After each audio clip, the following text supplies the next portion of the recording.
hold on. There he is. We're back. We're back. Yeah. So what is got in front of you?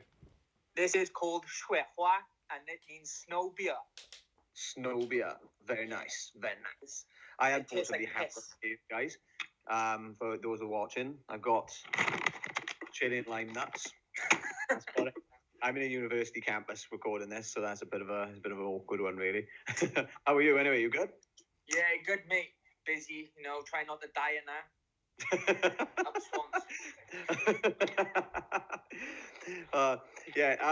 So like everybody who's coming on the call, we've just had a little bit of a chin wag before this, just catching up and stuff like that. Because me and Steve, we've known each other for a few years, and we spoke back in, it was like June or July last year. June or July, yeah, one of them. Yeah, because so Stephen's living out in China. I just randomly seen him on Swansea Beach back in June, July last year, and that was a bit of a weird one, that wasn't it? Because I kind of stopped. I was like, what? I was like, how are you back in Swansea? How are you on this side of the world? Yeah, visiting and reminiscing, like, because you don't get the views like that in China, son. Fuck. Yeah, how far are you? You're proper, well, you're right in the centre, pretty much, aren't you, of mainland China? I'm like proper China. I see everything. Like, it's proper China, like, it's fucking mental. Like. Yeah, it's like 2 hours away from Shanghai on a bullet train. So it's about a 6-hour drive. Right. Okay. Yeah, because you're about 4 hours from Wuhan as well, aren't you? Ooh. No, I'm about an hour and a half on a bullet train. Like, it's like the closest to me. It's really close to me. Ooh, right. Okay. Yeah. We'll come back on that in a bit. We'll talk about that later, mate.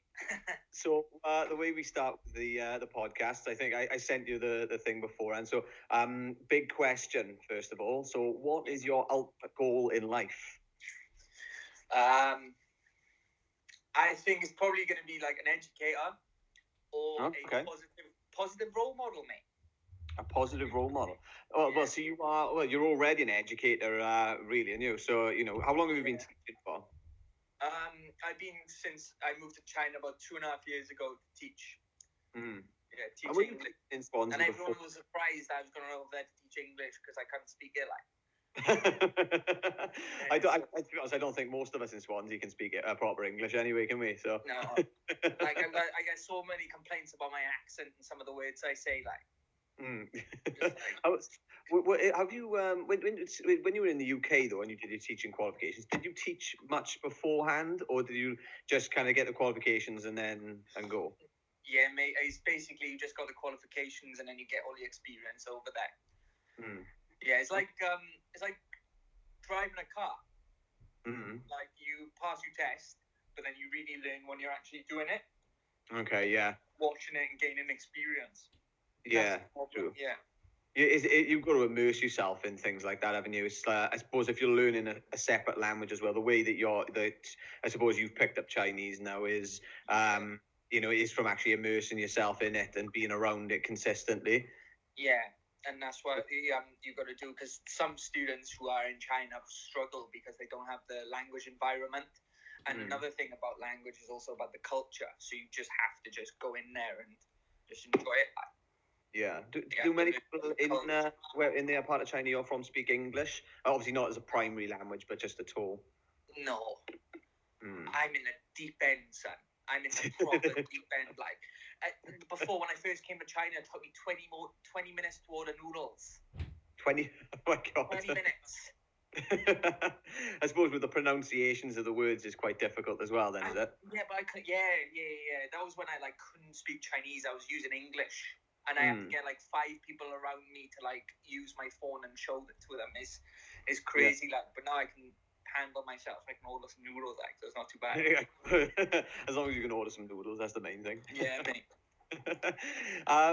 Okay, so when you obviously, what prompted you to actually move to China? Because I know you said that you want to be an educator and stuff like that. But what was the kind of Can you remember that moment where you actually went, you know what, I'm just gonna fuck off to China?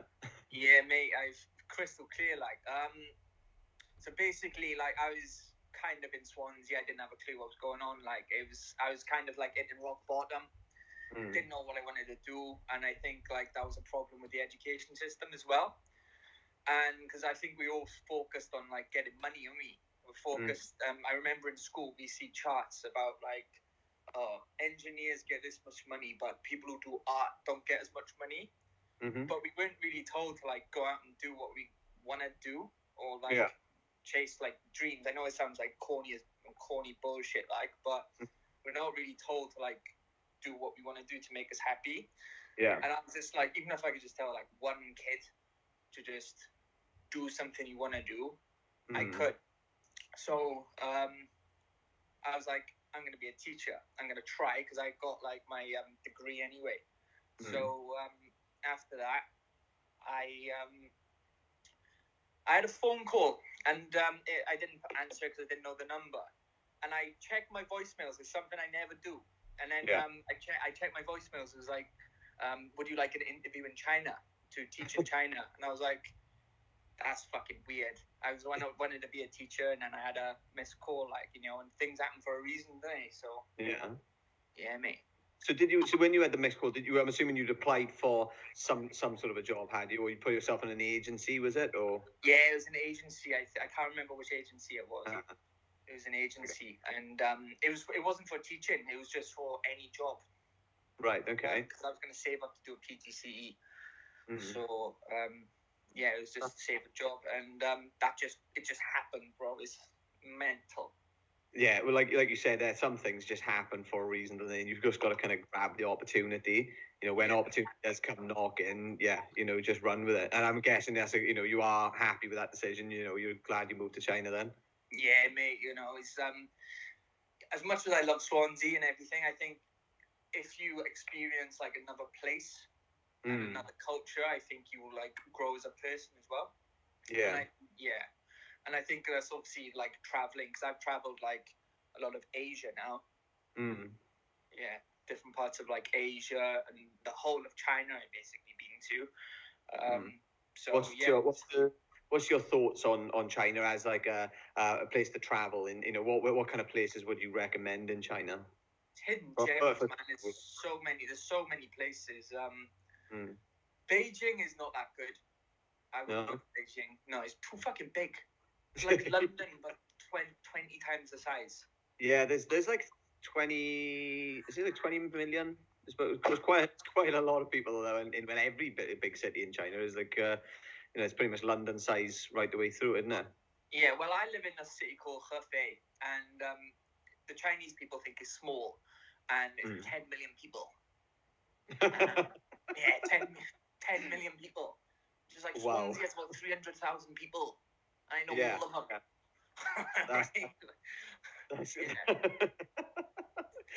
That's amazing. 10 million people are small. But I suppose, like you said, in contrast to like Beijing, which is like 17, 20 million and things like that, I suppose it's nothing realistically, is it? Yeah, because China as well, it's got tiers. So you got like first tier cities, second tier cities, and Hefei is a second tier city. So it's not like Beijing, Shanghai, and then there's two other cities that are not good. So what's the 21.5 million actually in Beijing? Yeah, just got the result, the numbers up there. That's crazy. Yeah, when you said tiers there, what does that mean? First tier, second tier? Is that just based on population, or? It's based on like different things like income, population, and then you've got all stuff like franchises and all different shops and stuff as well. Ah, okay. Yeah. Oh, that's cool. To be honest, I'd like to know more about that actually, because it's like when you say franchise, like you mean like McDonald's, and how many of these big franchises want to be in the area? Is it in that sort of area? Yeah. So it's all of like in these areas and stuff like that, and it's basically like the houses and all the different stuff, and like even people who have cars and things. It all comes down to that and incomes, and it's crazy. Because there's Hefei is a second tier, but the biggest cities are the first tier. Like Shanghai is amazing. It's amazing. So what was it? I don't know if it's quite similar then to, you know Black Mirror. Have you seen Black Mirror? Yeah. Right. What is because I've heard that they were looking at doing something similar on that as like a social rating system or something along those lines. Is that? I think that is true. I think that's true in certain aspects, because I can't remember who it was. I think a foreigner was speeding in a car, and the money got taken out of his WeChat account, his bank account, and they didn't. No police pulled him over or nothing. What? Crazy, mate. That's that's something that they are pretty much trying to roll out then right the way through, is it? I think so. I think it's all about like that type of thing, like civilization, happiness. So, and that'll be based on like social status as well, perhaps, is it? Or yes. like yeah, I think a big thing about China is face. A lot of people don't know his face in China. There's a lot of pride. Oh, okay, right. There's a lot of like pride and giving off good vibes. Yeah. Yeah, that's why. I was going to say, with the people who are listening, if you haven't seen the episode I'm talking about with Black Mirror, they do like a social rating system. It's almost similar to Instagram, so like, but for your life. So basically, depending on the rating you have or the scoring you have, depends on how big the house you can get, the nicer car you can get, and things like that. And if you're going into a coffee shop, for example, and you're being impolite to the person, they're going to rate you low, and then it pulls down your scoring system. And the reason I asked Steve about that is because there was something similar that they were looking at, isn't it, in China? I think it's probably what they based the episode on, actually, with Black Mirror, in a sense. Yeah, I think so. Yeah. What was you would get then, son? Say it again. What rating do you think you would get? What are we doing, out of 10, is it? Yeah, go on. Out of 10. Wow. I mean, the area I live in, Swansea, I'd probably get about a 2.5. Yeah. What I was going to ask as well is the structure of the education system out there, because I think you said it at the start about the UK education structure and about the way it is, how it's not orientated towards getting people to kind of, to try and chase their dreams, if you like. They're just creating factory workers, like they, which at one point you can see how it would have served a purpose within creating, a flourishing economy. But nowadays that's not so relevant, especially with the integration of artificial intelligence, because those sorts of jobs now, like factory work and things like that, they can be outsourced. Even call center work, when people are using like automated payment services, like it's just now those sorts of mundane industries down, if you like, isn't it? So I mean, what would you say they're doing in China differently in with the actual structure of the education system? What they're doing differently is keeping the actual kids in the school. It's fucking intense. Really? Some of the stuff I've seen is there's basically A levels and it's called Gaokao, right. And everyone needs to do it. And the school system, normally in my school, the international department, they start at 7:50 in the morning. Right. And then they finish at about 11 o'clock at night. And they have lessons all throughout the day. But they have like breaks in the middle there. So they have like 2-hour break for lunch and a nap. And then they have like an hour break for dinner and thing. Because China is really strict on dinner times. Right. Very strict. So like everyone must eat 3 meals a day. It's very strict, like these regulations and things. But these kids they've got homework taller than me. I'm 5'7", and the homework is like bigger than me. So what age group do you teach? I teach high school, so I'm teaching 15 to 18. Yeah. Okay. Yeah, and I'm teaching for them to study abroad in the international, because that's why it's the international department. But in the mainstream China school, it's even more intense. It's like exams, and some kids, even on weekends, they are in weekend school. These kids have no social lives, bro. Well, so surely though that's not effective in terms of their learning. Because I mean, you lose concentration on a specific thing after about 18 minutes. We kind of know that, don't we? And then I think, unless there's fun integrated in their lives as well, then it actually decreases the amount of not so much the learning, but in a sense, it decreases the chances of you storing those memories. So it's actually hindering the learning, I think, isn't it, having it like that? What would you say, do you think it's effective? To a degree, I think it's been drilled more than anything. These kids they're switched on. Some of them, they are pushing it. But the lessons are only 40 minutes. So 40 minutes, and they get like a 10-minute break. Right. So, okay. Yeah, but the thing is, I don't like about the Chinese school is they stay in the same classroom all day. Right. Okay. Yeah, and the teachers swap around, which I don't really think is effective, really, because there's no like kinesthetic movement or anything like that. Yeah. Yeah. And is that specifically for high school then? That they do the 7:50 until 11 p.m. No, they can do that in middle school as well, and I think primary is not as bad. Primary school, but is when they get into high school, and then university is easier. Okay. Yeah, university is easier. They get like relax. Do you think so what's the behavior of the students out there like then? Unbelievable. So polite. Really? Yeah. If I tell a kid off in the UK, they tell me fuck off, dull cunt. Yeah. But in here, they're like, okay, thank you, teacher. Now I know I'm wrong. Thank you, teacher. Thank you so much. Thank you so much. Yeah. I'm just like, fuck. I got a story actually. A kid literally cried because I gave him 82% in his test. Really? 82. He was one of the lowest in the class. He had 82%, and he cried. That's crazy. What is it that you teach out there now? English language, you said, isn't it? English, yeah, and I'm teaching them specifically. 80%, and so I'm guessing that's still like distinction level, pretty much, isn't it? Or like, yeah, that's about an A. But these kids are like targeted to get like 90.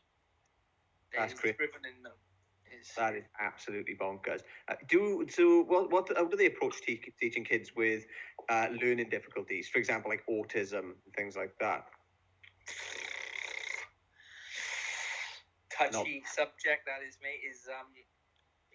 I don't think there's like, I personally think there's a lot of undiagnosed autism. Right. Okay. Yeah, and I think it's a bit of a grey area. They don't really kind of cater for it as such. Then they've got their kind of set system, and they expect people to fall in that system. Yeah, and they've obviously got schools for special education, but then they're just very outlooked as far as I'm aware. It's very like straightforward. Okay. It's very one direct line. Right. And, which I think is a shame because obviously, do you know the different types of levels of learners, such as like kinesthetic and artistic? Yeah, and I think it's just one line, and I think that's with every school, to be fair. Every school, I think, in the UK as well, I think we try and push different ways. But I think there's lots of different ways that you could do it. Yeah. So, do you think it's better than the UK's approach? Like, is there anything that the UK could take from China's approach, and then is there anything that China could take from UK's approach, in your opinion? I think the teachers are very strict, but obviously it's because of the students. Like the UK students, if you tell a kid, they're not going to listen. Yeah. So I think because Chinese are so strict, they've got and if you say to a kid, "I'm going to tell your parents," they literally cry. It's like genuinely, mate. So that's the problem. So, and that's with the UK kids. Like, if you say, "I'm gonna tell your parent," they go, "I'll give you my phone to call them, mate." Yeah. But I think the another thing that UK could do is probably China could do it from the UK is a lot of involvement in like sports teams and all the extracurricular activities, because they're doing it, but they're not doing it for fun. They're doing it because they need it. They need it, yeah. So how many students would you say from China typically progress on to go to university? I'm guessing the number. All of them. All of them. It's very. if you don't go to university, you're kind of seen as an outcast. What? And so I suppose that's back to the social status that you mentioned, how they want to be perceived and how they, wow, that is crazy. Yeah, mate. So like, they're just like, you must go to university. Because I was like, when I was teaching adults before, they were like, so who's been to university? They're like, everyone. Otherwise, you are a failure. And I'm just like, yeah, it's mental, man. It's crazy. And is that like, I'm guessing that's in most of the bigger cities in China then, as opposed to some of the smaller towns. Because the smaller towns, I'm guessing there's more. Yeah. I suppose it's an older culture in the smaller parts, is it? Yeah, because the smaller parts are more like villages, and they do a lot of the production, and they do a lot of things such as rice, tea, and all these like fruit and different things like that. But the bigger cities are very pushed, and it's also a status thing, because all the good students, they're the popular kids, and all the bad students, the ones who kick up a fucking fuss, they're unpopular, mate. They've been seen as outcasts, like, because they're not. Yeah, that's a good thing. That's interesting how they've managed to twist that, actually, isn't it? Because, like, you think about the UK and even in America, actually. So yeah, mostly I think you could probably say that in Western society as a whole, like you said there, if you are like a naughty kid, or if you're seen as a bit of an outcast, or not outcast, but a bit of an outlaw almost. Like, I think some people actually look at that and as a kid, you'd be like, oh, he's cool, or she's cool, or whatever, because they act in a certain way. Whereas, obviously, like you're saying in China now, it's actually flipped completely on the other side. Yeah, definitely. There's a lot of kids who are like outcasts, and then smart kids who are the ones pulling the strings. Like, it's crazy. It's crazy. And is it? I'm guessing it's because of the family names as well. They want to protect not just themselves, but the actual family. Is it? Yeah, as again, it's very face. They want to save face. It's a big thing in China. It's a very big thing, faces in China. Do you think you'll ever move back? Yeah. Yeah. I think I will. Yeah, I think I will. Well, there's a plan in the pipeline, son. Yeah. There's a couple of plans in the pipeline as well. So, but yeah. You recently become a father, haven't you? So. Yes. You have. Thank you. But I literally think I wouldn't be the person I want to be if I didn't come to China, and I think that's why I wanted to talk to you, really, because I think teaching abroad, it doesn't necessarily have to be China. Yeah. I think going abroad and working or even traveling is so eye-opening. Like. Yeah. I mean, I've only done, me personally, like, I haven't done any like hardcore traveling. I've been to Hong Kong once for a couple of days, and I've been to a few different places. But I think even those little almost dipping my toes into like different cultures and different places, I was able to take a lot more from those experiences than than reading stuff online or watching videos, things like that. I mean, all of those things help. But I think, like you said, once you integrate yourself in different cultures and different places around the world, you really start to get a bigger picture of what's good about the country that you live in, and also what could be improved. And I think that's the important thing. The more you travel, you can find essentially that are missing, these practices that are missing in your own country, and then try and integrate them yourself. I think that's it's quite empowering, really. Yeah, and I think obviously stuff like traveling and learning cultures and even learning a language, I honestly think is really good for mental health. I honestly think it's a really good thing for mental health, because I was struggling in the UK. That's why I said, like, I didn't know my left from my right, like, and then I come to China learning Chinese now, and it's eye-opening. And obviously culture is the one that defines you. Yeah. I think because you can't just be living off one culture and think you're the only one on this planet. I think you've got to look at different views, and and with that you can obviously curb racism and discrimination and things like that as well, and even internet violence, because the reason people are like racist is because they don't know. They just read something they do on Facebook. They haven't actually integrated or immersed themselves into a thing. That's really interesting you said that, actually, because I think, like you said there, a lot of it's fed by the media, isn't it? And unless you've actually been to a certain place or you've met people from certain ethnic backgrounds or certain cultures, you kind of take what you already, or what you're learning from the media as gospel, in a sense. And I think, like you said, where once you've actually met people from that culture or that sort of, that background, then really start to go, actually, do you know what, like, I don't believe what they're saying here. I think what they're saying is a bit of bullshit, and it does, like, it curbs the racism then, or the development of it, and a lot of it is just I think, from families, isn't it? It's previous mindsets which have kind of filtered through, not hereditary, but it actually, just from being around certain people in certain environments and things like that. But I think it's massively changing now, because there's so much awareness about it, and also there's so much multiculturalism, especially in the UK. I'm not sure how many nationalities there are in the UK, but there's a considerable amount, and I think it's great. Yeah, I think it is as well. I think a country that's full of like culture, it just thrives as well, and it also helps different things such as language as well, because language changes every day, because languages are ingrown as well, and it's very disheveled, which means it's very messy. So it obviously, a lot of things come from immigrants as well, so I think stuff like that is so needed. And it doesn't have to be necessarily, you don't have to go to teach in China. You could go to Thailand and learn Muay Thai. Things like that. Or you could go to Japan, or you can go to Korea, you can go to India, you can go anywhere. So I really want to go to Brazil.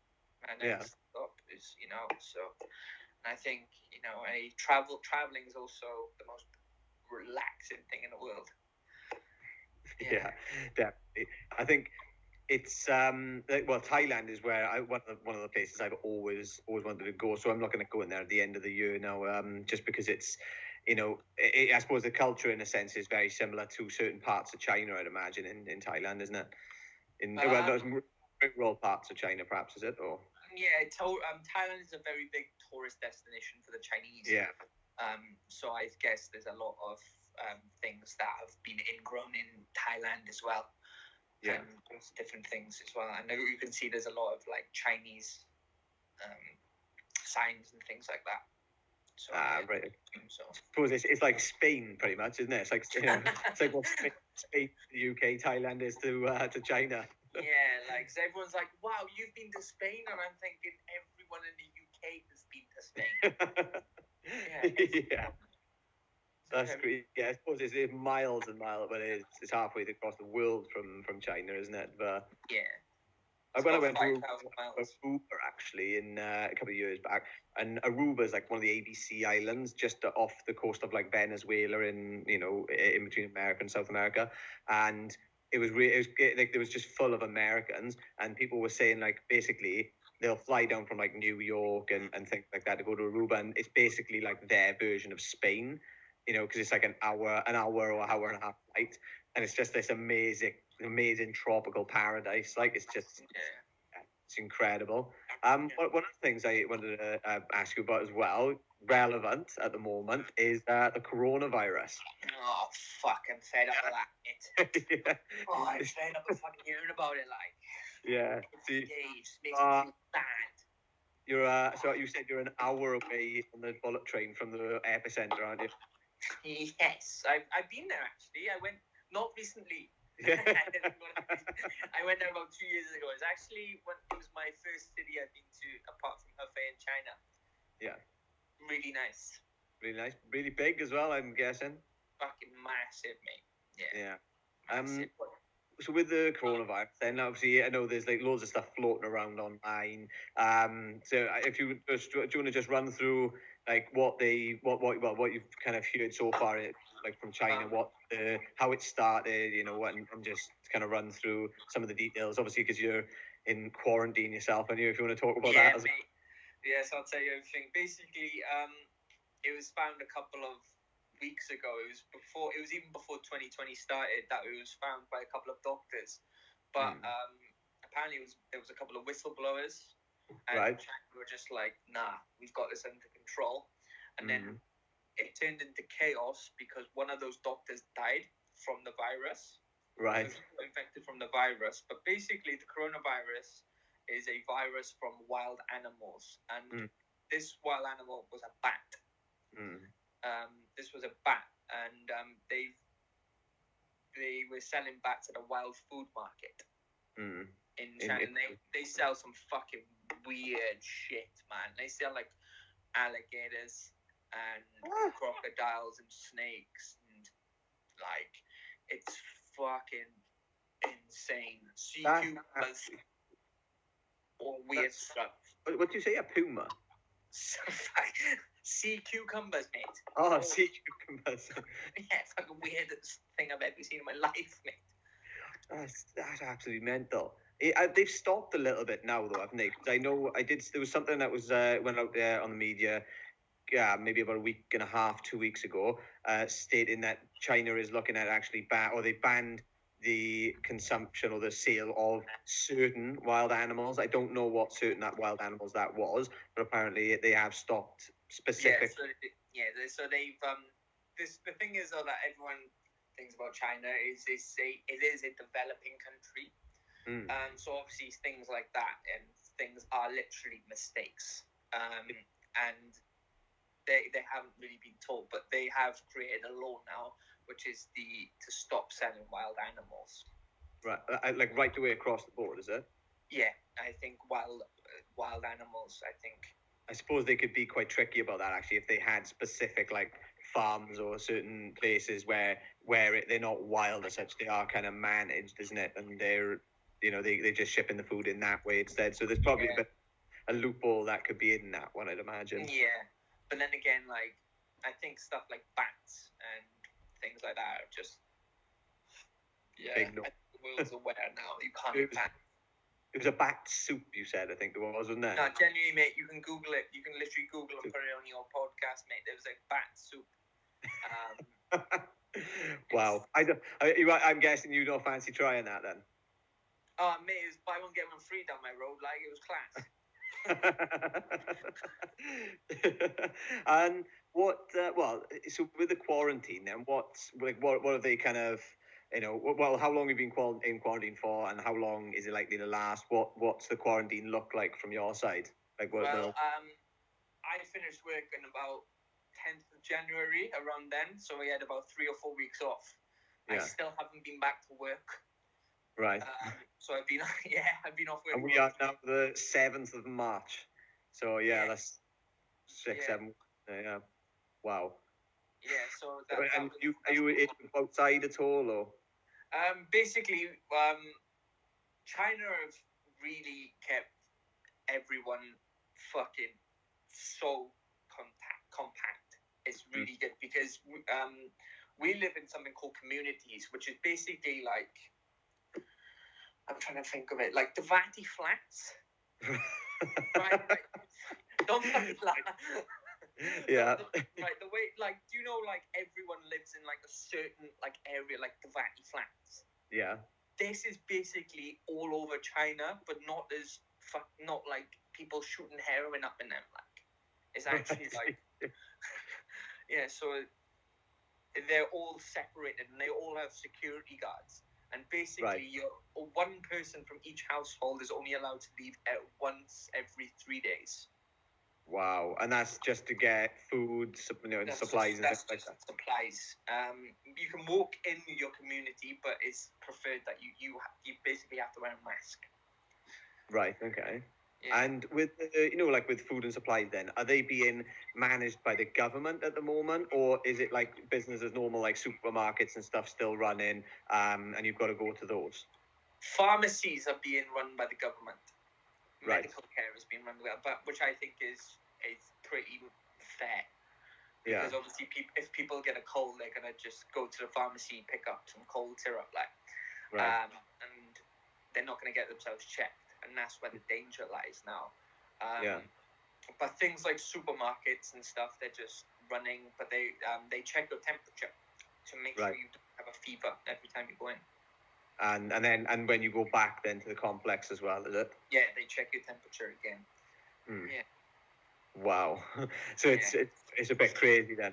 Yeah, and you even get like it's like a certificate thing to show like you've been out at this time, and you can't go out again. You have to take the certificate when you go out with you.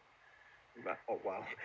I don't know if you know about this as well. You might have seen caught wind or something on social media, but in the UK, it's quite difficult to get toilet paper at the minute because it's selling out. Yeah, it's selling out everywhere. Like, you know, in a lot of places, not everywhere, but you know, it's like certain supermarkets, for example, are just like their shelves are getting completely rinsed of toilet paper. And well, that's the fucking classic UK, mate. Like, you know, yeah, it snows. Yeah, if it snows, everyone takes bread. Like. Yeah, yeah. Bread and milk. You know, your two survival, you know, your essential survival foods or supplies. It's crazy, but the hand sanitizers, you can't get it anywhere. For the last week or so, I think, since it came to the UK pretty much. They've been saying, you know, wash your hands, make sure using sanitizers and stuff, and everybody is gone. They're buying, you know, I've been into certain shops where they said, oh, we've had some guy come in earlier and bought like 15 of them. It's just gone crazy. It's just standard panic buying, and apparently somebody's selling them for, you know, quite a lot, like a 10 or 20 quid. I think some guy tried selling them for like 50 or £100 something online as well, because of the massive shortages at the moment. The masks as well, you know, the pollution masks and things like that, dust masks. They've all, you know, well, most places surgery masks and stuff, I guess. Yeah, it's selling out like on a big scale. So there's a big panic in the UK, but I think a lot of it is, or the majority of it is down to the media. What's your take on that? What are the Chinese media like, you know, about that kind of stuff? Very positive.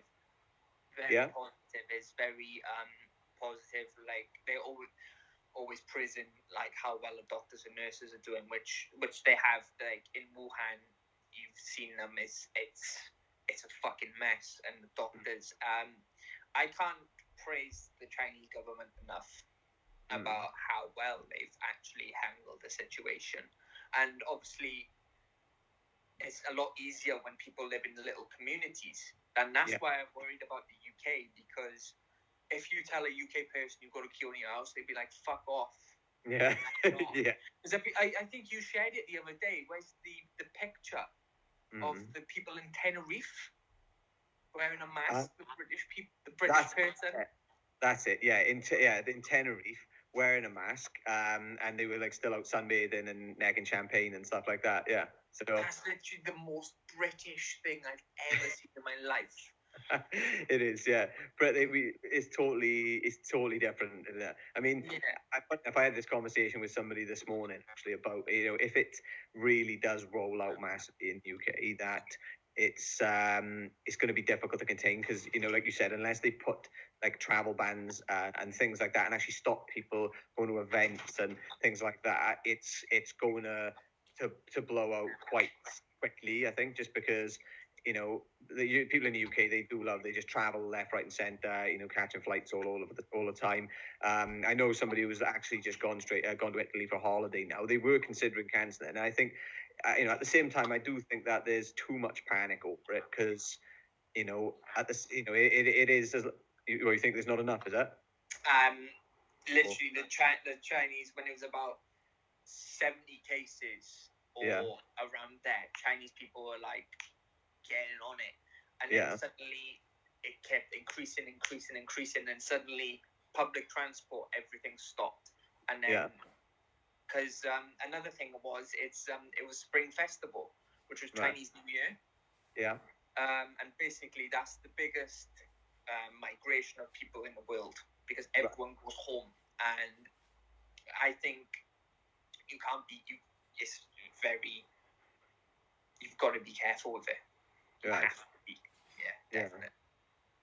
Okay, yeah, I was going to say, I think there's like a lack, a lack of trust, I think, with the British media because they hype so much stuff up, so it's different. It makes it difficult to believe how the severity of certain things. Then, but I suppose like in China, it's totally different, isn't it? Because there have been a considerable amount of deaths today. Today I think it's like 3,000. Is that right? Yeah, it's about a couple of thousand deaths, and there's a lot of people who've been infected with the virus. And I think Italy is really bad. And another thing is Korea, because do you hear about what Korea did? North Korea. No, well, both. Well, there's two things about both Korea. But do you know the North Korea one? They shot the person dead, was it? Yeah. Yeah, I seen. I wasn't sure whether it was if how much if it was genuine or not. Yeah, but I don't know. Allegedly, right? But there's something you definitely believe, right? And South Korea, the reason that so many people were there, there's a church, and they got all the people with coronavirus there, and lots of everyone who was in the church, and they prayed that the coronavirus would go away, and then it turns out they've all got infected. Right. Okay. Yeah. Wow. Fuck. Yeah. So, I'm fed up hearing about coronavirus. Like I talk about it every day. Yeah. All the time, like this. And it's exactly the same in the UK. Like somebody coughs now, and like you see people, they're like, oh my god, just walking on the other side of the road, and it's affected local businesses. Actually, I was in a Chinese takeaway last night. Actually, I was in the Chinese takeaway last night, and they, I was just talking to them, and they said, "Oh, are you not scared of coronavirus?" I said, "No, well, not no." I was, what do you mean? And they were like, "Oh, it's gone really quiet at the moment because of the coronavirus." And I was like, "That's crazy," because I suppose it's things that you don't think about. Do you know what I mean? People have just got this perception about it now, and like but I also think that's idiotic. Like. Is you're not gonna, you're like 6,000 miles away, and you're not gonna get it from a Chinese person, if they haven't been to China. And that's it. It's that like that scared mentality. I think that's not scared mentality, but it's just this mentality that especially in the UK, it just people get it quite quickly, don't they? Like just think somebody say something, and then all of a sudden people, like for example, Corona beer has lost like 120 million or something in their like quarterly report because people are like getting this wrong connotation about it and just thinking like, oh well, Corona beer, coronavirus, and then it just I don't know. I mean that's what they reported anyway. I mean I don't know if it had really dropped their sales figures, but who knows. Yeah, but you can see a lot of memes about that though. Everyone's putting like a Corona beer in the fridge and then put a mask around it, like putting a mask around their food, like so they won't get any Corona. Yeah. Well, speaking of Corona beer, England are playing Wales today. So oh really? They're playing in. I think they kick off in about 5 minutes actually. So I'll be having a Corona beer or 10 at that point. I think definitely. Is there much like in the way of sports out in China? Yeah, like everything stopped. No, I meant outside the coronavirus, just in general. Like what kind of sports are big in China? Badminton and ping pong and football and basketball. Right. Okay. Yeah. I was gonna say I knew they were good at they loved ping pong. I didn't know badminton was a. Badminton is the biggest sport. Like they've a couple of my friends have even said they don't think if they win the Olympics that's good enough. If they win Chinese national, they think that's class. Ah. Yeah. Wow. Because like that's their standard level of competition. Everyone's like badminton. Football standards okay. It's not really, it's just for a laugh. And so they love basketball. I was going to say if they've got the same standards with school as they've got with sports, then they'll I can see why. yeah. So that's why like the sport level. But if you want to play sport, you will get trained in that sport. It's very pushing it. Yeah, and obviously I don't know if you're into UFC. UFC's on tomorrow or today. Yeah, and they got the Chinese champion, Zhang Weili. Zhang Li. Zhang Weili. Who said something else then? I said Chinese. It was just going to Chinese like. Yeah, she's fighting tomorrow, and she's caused a lot of big mixed martial arts in China because she's Chinese champion. They're very patriotic, and that's what I like.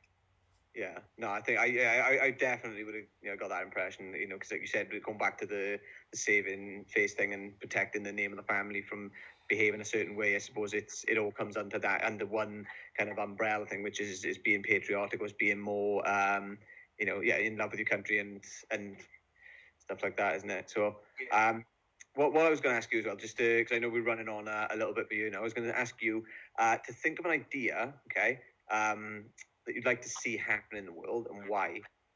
Okay, I think I've talked to you about this before, so I'm going to copyright everything I say this as well, right? Yeah. Well, you can just give a bit of an insight. You don't have to give big ideas away, but yeah, it's just something you'd like to see in the world.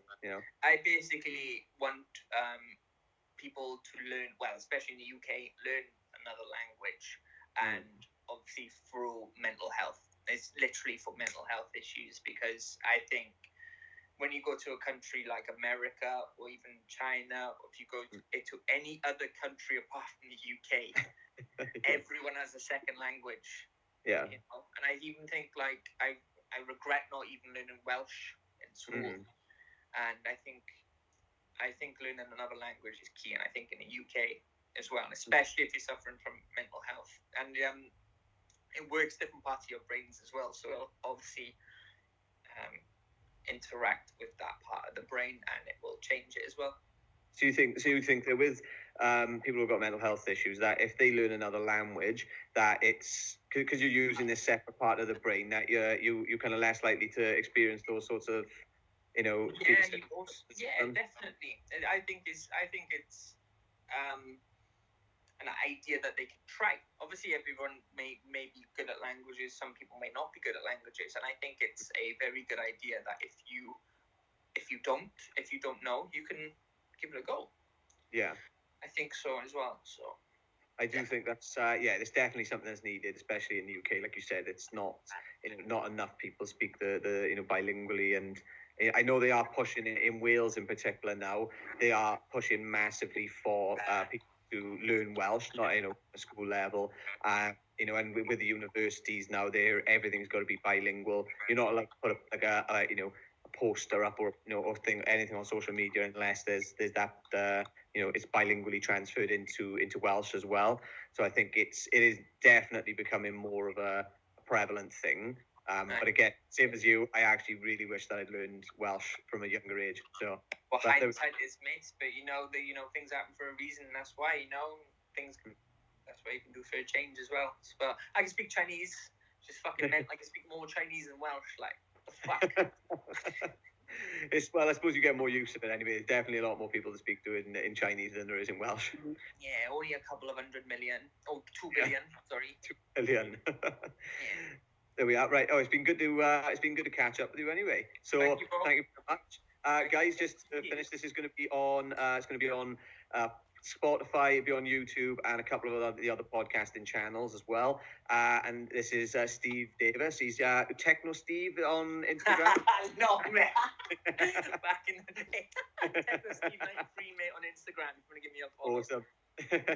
Cheers, Steve. See you soon. Yeah, nice one, bro. Take care. Cheers. Bye. Thanks, bye.